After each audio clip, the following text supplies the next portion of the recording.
కాకపోయినా ఈ సాఫ్ట్వేర్ బాగా డెవలప్ అవడం, సాఫ్ట్వేర్ బాగా డెవలప్ అవడం అంటే వాళ్ళకి జీతాలు ఎక్కువగా రావడం కూడా మెయిన్ కారణంగా మనం చెప్పుకోవచ్చు. ఒక అబ్బాయిలు టీచర్లు లెక్చరర్ అయితేనే కాదు, గవర్నమెంట్ జాబ్ అయినా కొంతమంది అమ్మాయిల పేరెంట్స్ యాక్సెప్ట్ చేయట్లేదు.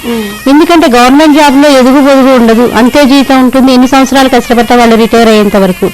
ఒక అబ్బాయిలు టీచర్లు లెక్చరర్ అనే కాదు, వాళ్ళ నాన్నగారు అమ్మాయి నాన్నగారు కానీ అబ్బాయి నాన్నగారు కానీ టీచర్ అయినా కూడా సంబంధాలు వదులుకుంటున్న వాళ్ళు చాలా తక్కువ మంది ఉన్నారు నాకు తెలిసినంత వరకు.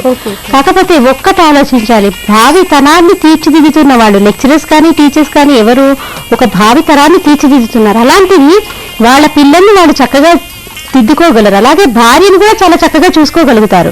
ఇప్పుడు ఒక సాఫ్ట్వేర్ పర్సన్ కి ఇచ్చి మనం పెళ్లి చేశానే అనుకోండి, అతను సరిగ్గా చూసుకుంటారని మనకు పూర్తిగా నమ్మకం ఉండదు. అలాగే ఒక టీచర్ కూడా పెళ్లిట వాళ్ళలో చాలా వరకు ఎలాంటి క్వాలిటీస్ ఉంటాయంటే ఒక భావితరాన్ని ఎంత చక్కగా తీర్చిదిద్దాలి అన్న ఆలోచన వాళ్ళకు ఉంటుంది, కానీ వేరే అవగేషన్స్ పెద్దగా ఉండవని నా ఉద్దేశం అనమాట. కాబట్టి ఏంటంటే టీచర్కి ఇచ్చేటప్పుడు కానీ లెక్చరర్కి ఇచ్చేటప్పుడు కానీ అబ్బాయిల తల్లిదండ్రులు కానీ అమ్మాయిల తల్లిదండ్రులు కానీ పెద్దగా ఆలోచించాల్సిన పని లేదు. వాళ్ళ పేరెంట్స్ టీచర్లు లెక్చరర్ అయినా కూడా, ఎందుకంటే వాళ్ళందరూ కూడా సమాజానికి సేవ చేస్తున్నారు. ఒక సమాజానికి సేవ చేస్తూ వాళ్ళకి ఎంతో అంత మంచి చేద్దామని కోరుకునే వాళ్ళు తొందరగా ఒకళ్ళకి అన్యాయం చేయాలని కానీ ఒకళ్ళకి చెడు చేయాలని కానీ అనుకోరు. కాబట్టి ఈ పందాలో ఆలోచించి ఈ అబ్బాయికి ఇస్తే ఈ ఇంటికి ఇస్తే మా అమ్మాయికి సుఖపడుతుంది, లేకపోతే ఈ అబ్బాయి వాళ్ళకి ఇవ్వటం వల్ల మన అబ్బాయిని నష్టం లేదు, తగిన మర్యాదలు బాగా జరుగుతాయి అని ఇటు అమ్మాయిల పేరెంట్స్ అనుకోవాలి, ఇటు అబ్బాయి పేరెంట్స్ అనుకుంటే ఈ భావన అన్నది తొలగిపోతుందమ్మా. ఎందుకంటే టీచర్స్ లెక్చరర్స్ భావితరాన్ని వాళ్ళు తీర్చిదిద్దుతున్నారు, కాబట్టి వాళ్ళని తక్కువగా చూడడానికి వీల్లేదు.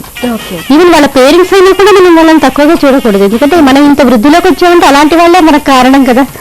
కాబట్టి ఏంటంటే అలాంటివన్నీ పక్కన పెట్టేసి మనం చాలా సేవా దృక్పథంతో వీళ్ళు ఉన్నారు కాబట్టి, ఇలాంటి సేవా దృక్పథం ఉన్న వాళ్ళు ఇంకొకళ్ళకి హాని తలపెట్టేలాగా ప్రవర్తించరు, ఇంకొకళ్ళని బాధ పట్టే విధంగా వీళ్ళు ప్రవర్తించరు. కాబట్టి మనం వీళ్ళకి మన అమ్మాయిని కానీ అబ్బాయిని ఇవ్వడం వల్ల తప్పు లేదు, మనకు మంచి జరుగుతుందని ప్రతి వాళ్ళు ఆలోచించగలిగితే ఈ ధోరణి అనేది రూపుమాసిపోతుందమ్మా.